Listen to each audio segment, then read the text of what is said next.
Wassalatu wassalamu ala asyrofil mursalin sayyidina Muhammadin wa ala alihi wa ashabihi ajma'in. Amma ba'du, qala Allah ta'ala fi kitabil aziz, a'udzu billahi minasyaitonir rajim. Bismillahirrahmanirrahim. Ud'u ila sabili rabbika bil hikmah wal mau'izatil hasanah wajadilhum billati hiya ahsan. Wa qala ta'ala ayat laqad kana lakum fi rasulillahi uswatun hasanah. Al-ayah sallallahu alaihi. Hadirin jamaah salat subuh yang dimuliakan Allah Subhanahu wa taala. Alhamdulillah pada pagi hari yang cerah ini, yang penuh keberkahan ini, kita masih diberikan nikmat oleh Allah untuk menjalankan puasa Ramadan, satu ibadah yang langsung kita tujukan kepada Allah Subhanahu wa taala. Semoga kita diberikan kekuatan hingga selesai nanti akhir Ramadan. Amin ya rabbal alamin. Salawat dan salam marilah kita tidak intinya untuk memanjatkan kita hatur kepada Nabi Muhammad SAW, kepada keluarga, sahabat dan seluruh kaum muslimin yang istiqomah untuk menegakkan risalah Islam hingga akhir zaman. Hadirin jamaah salat subuh yang dimuliakan Allah Subhanahu wa taala, izinkan menyampaikan tema pada pagi ini yang sebenarnya tema ini agak berat yang disampaikan oleh panitia, yaitu cara berdagang ala Nabi Muhammad SAW. Soalnya nanti cara sedikit agak berat karena ceritanya pembicara ini sudah berdagang belum? Kalau belum berdagang kan nggak bisa cerita. Mau nyampe materi yang berat cara berdagang Rasulullah itu ya. Saya sendiri pedagang online juga.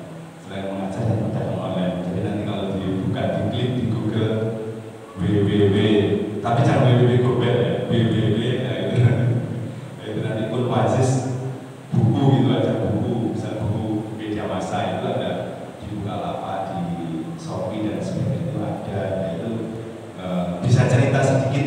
Jadi kalau dikasih materi berdagang, setidak-tidaknya bisa bercerita bagaimana Nabi mempraktikkan dagang. Dan ini bisa jadi nanti kajian ilmunya kalau di kampus itu kajian komunikasi bisnis. Nah ini nanti pasti hasilnya agak bertentangan dengan realitas yang selama ini dipahami. Kalau tadi kita baca Rasulullah sering disebut umatnya Umi. Nanti kalau kita menggunakan perspektif komunikasi bisnis, Rasulullah itu tidak bertahu. Selama ini begitu paradigmanya. Orang menganggap Rasulullah itu bertahu. Tapi kalau nanti dikaji dari perspektif komunikasi bisnis, tidak.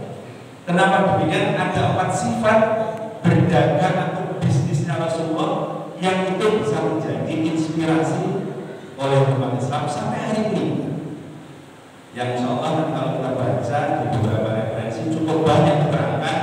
Kalau kita singkat menjadi 4 huruf, yaitu staff, sidik, tablik, amanah, fakolah. Nah, inilah ciri-ciri karakter berdagang Kanjeng Nabi yang dipraktekkan oleh para sahabat dan para ulama-ulama juga yang berdagang.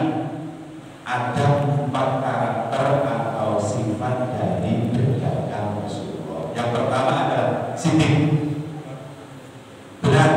Jadi jujur apa orang ini, ya kan? Kalau misalnya barangnya itu kurang bagus, ya dibilang kurang bagus. Misalnya, dan ini praktek Kanjeng Nabi. Sidik selama beliau itu berdagang dengan Khadijah, beliau adalah jujur. Inilah yang saya katakan Rasul tidak punya dalam konteks komunikasi bisnis. Kenapa?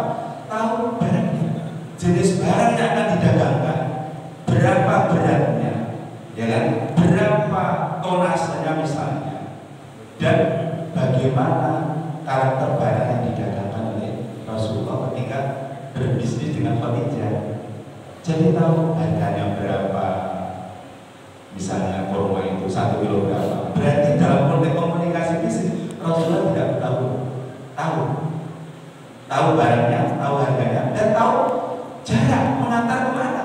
Ini praktek dagang nih masa Rasulullah ketika beliau berdagang dengan Khadijah. Kendaraannya berapa, ongkosnya berapa, ya. Terus kemudian peta jalannya, cari di Google Map itu, nah itu bisa ketemu jalan jarak jangkau dan sebagainya. Sidik itu benar, semua itu selalu menyampaikan jenis atau kualitas barang. Yang kedua itu tadi sidik, kemudian tabligh. Nah, tabligh ini berkaitan dengan komunikasi Rasulullah kepada calon pembeli. Nah, jadi kalau kita nanti buka ayat-ayat Al-Quran, bagaimana cara penyampaian Rasulullah itu ada qaulan sadida, qaulan ma'rufa, qaulan baligha, qaulan maysura. Kata-kata yang lembut, kata-kata yang jelas, kata-kata yang persuasif, menggugah gitu. Nah, ini mungkin bisa dicontohkan pada dalam konteks sekarang itu ilmu-ilmu marketing ya. Bagaimana kemudian memasarkan produk ya. Misalnya kalau sekarang itu online gitu ya, itu digunakan bahasa-bahasa yang ma'ruf, qaulan ma'ruf, bahasa yang baik. Nah, bahasa yang baik itu bahasa yang tidak menipu, tidak sarkasme, tidak tercela, tidak pornografi, ya kan? Tidak mengandung hal yang dilarang agama. Itu berkaitan dengan nanti jenis atau barang yang diperdagangkan. Jadi dalam bisnis Islam itu tidak boleh meskipun ada relaan, tetapi barang yang diperdagangkan itu jenis barang yang diharamkan, itu tidak boleh, itu prinsip. Maka tabligh ini berkaitan dengan cara kita menyampaikan pesan. Jadi Rasulullah sangat memahami. Nah, dalam konteks komunikasi bisnis Rasulullah itu tidak umum, karena tahu jenis seperti barang ini produknya ya, maka Rasul juga menyampaikan dengan cara yang ma'ruf, qaulan ma'rufa, qaulan baligha, kata-kata yang ringkas, padat, jelas, enggak bulat gitu ya. Kira-kira begitu. Nah, itu prinsip yang kedua itu apa? Tabligh. Jadi penyampaiannya itu penyampaian yang betul-betul menarik gitu ya. Insya Allah itu kalau yang ilmu marketing dibaca gitu ya, seperti itu. Itu yang kedua, tabligh. Kemudian yang ketiga itu amanah. Nah, amanah ini tidak boleh ada gharar, ya kan, tidak boleh ada kecurangan di situ. Amanah, jadi betul-betul menyampaikan satu produk itu berdasarkan keinginan daripada bosnya. Ada satu profesi di zamannya Kanjeng Nabi itu, profesi yang sekarang ini sangat dikenal. Namanya profesi itu samsara. Nah, kalau di istilah sekarang itu istilahnya maklar atau McLaren gitu ya. Ada McLaren kan, nah itu maklar gitu ya. Maklaran itu sekolahnya, kuliahnya biasanya itu nanti gelarnya MSI.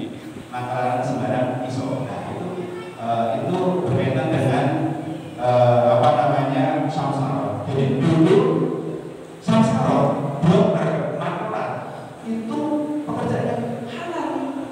Jadi kalau kita ada penjual, ada pembeli, dia jadi penghubung. Nah, dia mendapatkan fee, itu sudah ada di zaman Kanjeng Nabi. Berapa fee-nya? Nah, ini harus ada kesepakatan di antara siapa penjual barangnya, mengamanahkan. Berarti kamu jual tidak boleh misalnya di atas 100 juta, maka posisi maklar tidak boleh melakukan perubahan harga. Itu jelas di dalam ini. Nah, berarti posisi maklar